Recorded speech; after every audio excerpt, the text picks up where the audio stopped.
ഏവർക്കും ദേവദാരുവിലെ പുതിയൊരധ്യായത്തിലേക്ക് സുസ്വാഗതം. വ്രതശുദ്ധിയുടെ നിറവിൽ പൊങ്കാല സമർപ്പിക്കുക. അമ്മയ്ക്ക് പൊങ്കാലയിടുമ്പോൾ ഇക്കാര്യങ്ങൾ നമുക്ക് പ്രത്യേകം ശ്രദ്ധിക്കണം. ആദ്യകാൽ പൊങ്കാലയാണ് വരുന്നത്. അമ്മയുടെ പൊങ്കാലയിടുമ്പോൾ പ്രത്യേകം ശ്രദ്ധിക്കേണ്ട കുറേ കാര്യങ്ങളുണ്ട്. എന്തെല്ലാമാണ് എന്ന് നമുക്ക് നോക്കാം. എല്ലാ ലൗകിക ചിന്തകളും ഉപേക്ഷിച്ച് അമ്മയുടെ സന്നിധിയിൽ മനസ്സർപ്പിച്ച് വേണം നമ്മൾ വ്രതമെടുത്ത് കിഴക്ക് ദിക്കിന് അഭിമുഖമായിട്ട് പൊങ്കാലയിടുന്നതാണ് ഏറ്റവും ഉത്തമമായിട്ട് കരുതുന്നത്. ഇനി വ്രതശുദ്ധിയുടെ ഒരു നിറവാണ് പൊങ്കാല സമർപ്പണം എന്ന് പറയുന്നത്. മനസ്സും ശരീരവും ആറ്റുകാലമ്മയിൽ അർപ്പിച്ച് കഠിന വ്രതം എടുത്താണ് ഓരോ ഭക്തരും പൊങ്കാല അർപ്പിക്കാൻ എത്തുന്നത്. ഇഷ്ടവരം നേടുന്നതിനും ആയുരാരോഗ്യ സൗഖ്യത്തിനുമായിട്ട് തികഞ്ഞ വ്രതശുദ്ധിയോടെ പൊങ്കാല സമർപ്പണം നടത്തണമെന്ന് പഴമക്കാർ തൊട്ട് പറഞ്ഞു വരുന്ന സങ്കല്പമാണ്. മത്സ്യവും ലഹരി പദാർത്ഥങ്ങളും പൂർണ്ണമായിട്ട് ഒഴിവാക്കി വേണം പൊങ്കാല വ്രതം എടുക്കുവാനായിട്ട്. കുറഞ്ഞത് 3 ദിവസമെങ്കിലും വ്രതം എടുക്കണം. ഏറ്റവും നല്ലത് 7 ദിവസത്തെ വ്രതമാണ്. എല്ലാ ലൗകിക ചിന്തകളും ഉപേക്ഷിച്ച് അമ്മയുടെ സന്നിധിയിൽ മനസ്സർപ്പിച്ച് വേണം വ്രതമെടുത്ത് ദേവീ സ്തോത്രങ്ങൾ ചൊല്ലിയും ക്ഷേത്ര ദർശനം നടത്തുന്നതുമൊക്കെ ഈ കാലത്ത് ഉത്തമമാണ്. പൊങ്കാല തുടങ്ങും മുമ്പ് സമീപത്തുള്ള ഗണപതി ശിവശാസ്ത്ര ക്ഷേത്രങ്ങളിൽ ദർശനം നടത്തുന്നത് നല്ലതാണെന്നാണ് പഴമക്കാർ പറയുന്നത്. എന്നാൽ പൊങ്കാല സമർപ്പിച്ച ശേഷം മറ്റു ക്ഷേത്രങ്ങളിൽ പോകാൻ പാടില്ല എന്നാണ് വിശ്വാസവും. കിഴക്കുദിക്കിന് അഭിമുഖമായിട്ട് വേണം പൊങ്കാലയിടുന്നത് എന്നാണ് പറയുന്നത്. തെക്ക് ദിശയ്ക്ക് അഭിമുഖമായി പൊങ്കാലയിടുന്നത് ഒരിക്കലും ഗുണകരമായ കാര്യമല്ല. അത് പ്രത്യേകം ശ്രദ്ധിക്കേണ്ട കാര്യമാണ്. വ്രതശുദ്ധിക്കും ആചാരങ്ങൾക്കും പുറമെ മനഃശുദ്ധിയും പ്രധാനമാണ്. പുതിയ വസ്ത്രങ്ങളാണ് പൊങ്കാലയിടുന്നവർ ധരിക്കേണ്ടത്. പുതിയ സെറ്റ് സാരി ഒക്കെയാണ് ധരിച്ച് അവർ പൊങ്കാലയിടുവാൻ പ്രത്യേകം ശ്രദ്ധിക്കുക.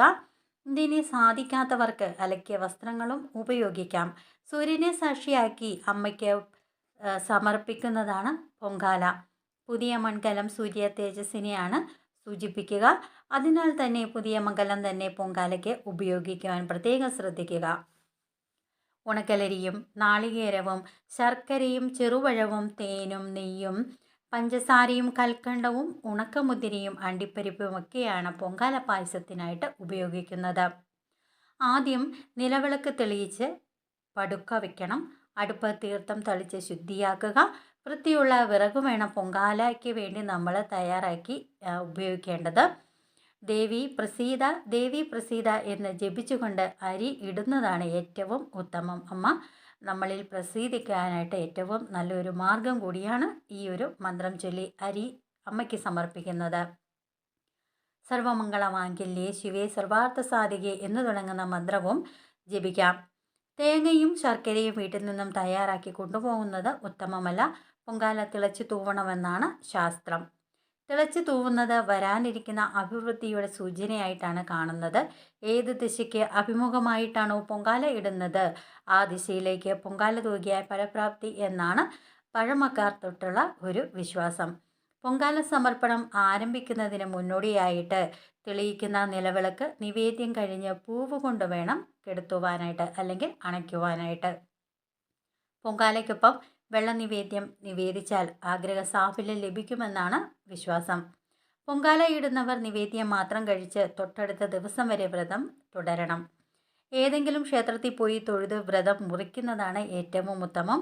കൂടാതെ നിവേദ്യത്തിൻ്റെ ഒരു പങ്ക് പൊങ്കാല സമർപ്പണത്തിന് പോകാൻ കഴിയാത്തവർക്കും മറ്റും നൽകുന്നത് ഉത്തമമാണെന്നാണ് മറ്റൊരു വിശ്വാസം.